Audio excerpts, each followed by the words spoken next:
frontrunners for the position of the Chief Minister. That is in view and in background of B.S. Yediyurappa, the incumbent Chief Minister, who may be on his way out.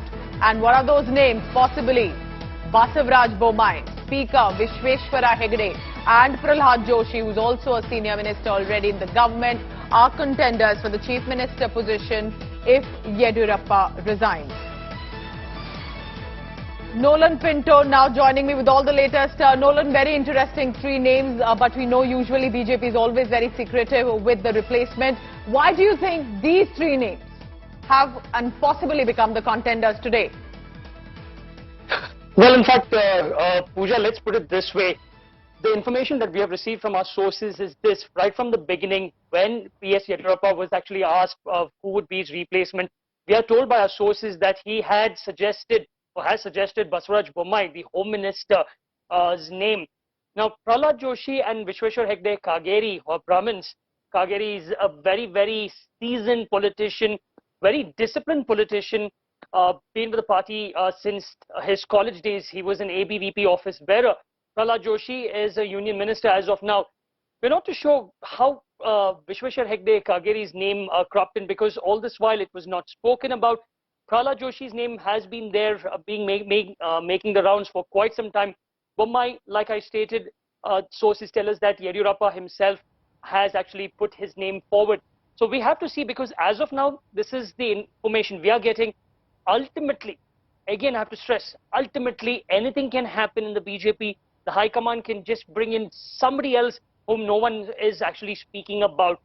However, Chief Minister B.S. Yediyurappa very clearly has stated that whatever happens, he still will work for the next 10 to 15 years. So that's my second question to you, Nolan, that till now it was very clear that B.S. Yediyurappa is not going easy. He is gathering support of seers or otherwise even Congress MLAs. But now, does it appear from his recent statements that he has realized that his position is untenable and he may be on his way out, so better accept it sooner than later? Most probably, because in the past few days we have seen the number of seers from the community who actually flocked to his residence. They have spoken to him. They only had, when they came out and spoke to the media, they only stated that, well, the CM has said nothing, but he would obey whatever the High Command tells him to do. But they came out in the open and stated that if that Chief Minister B.S. Yediyurappa should complete his term, that the BJP should not touch or disturb him. It is not right, especially during this time, and so on and so forth. They went on to also state that if the BJP touches B.S. Yediyurappa, most probably the party could suffer in the next election, that is 2 years down the line, 2023. Today as well, there was this massive convention, but there was a difference.